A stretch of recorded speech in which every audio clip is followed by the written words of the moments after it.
Kahapon nga po yung vaccine ni Ezzy, kaya ngayon ko lang po siya na-edit. Ayan nga po at papunta na kami sa kanyang pinagbabaksinan.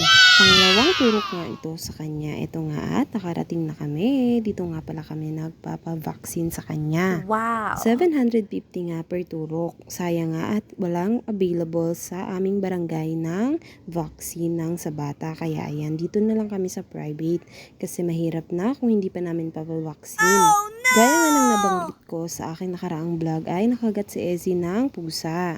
Hindi talaga namin pusa yon, pumupunta talaga sa amin dahil lagi namin napapakain. Ayan nga at ang bilis lang ng vaccine niya at brave na brave nga talaga siya at good job daw sabi niya kay Doc.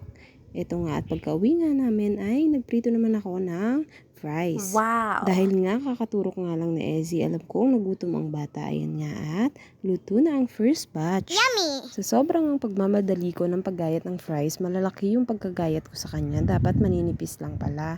Kaya naman hindi malutong yung pinakagitna niya. Ayan nga at nilagyan ko na siya ng cheese powder para mas masarap. At meron din tayong salted. Ayan nga at for the mix-mix lang tayo. Kaya nga kung may makukulit talaga tayong bata, dapat iiwas natin sila sa mga alaga natin sa bahay. Kagaya sa amin, hindi naman talaga namin alaga yung pusang yun. Nakagat lang talaga at napaka ni Ezzy yung buntot ng pusa at nagalit yung pusa kaya naman nakagat siya. Hindi nga bumaon pero kailangan pa rin natin siyang paturukan. Kasi kailan pa tayo mag-aalala kung talagang delikado na. Ayan nga po at may kasabihan nga pong better be safe than sorry. Madami nga ngayong nababalita sa TV at sa Facebook na nakakagat o nakakalmot ng anumang hayop at nagkakaroon sila ng sintomas at namamatay. Kaya nakakatakot din talaga at nakakapagbahala.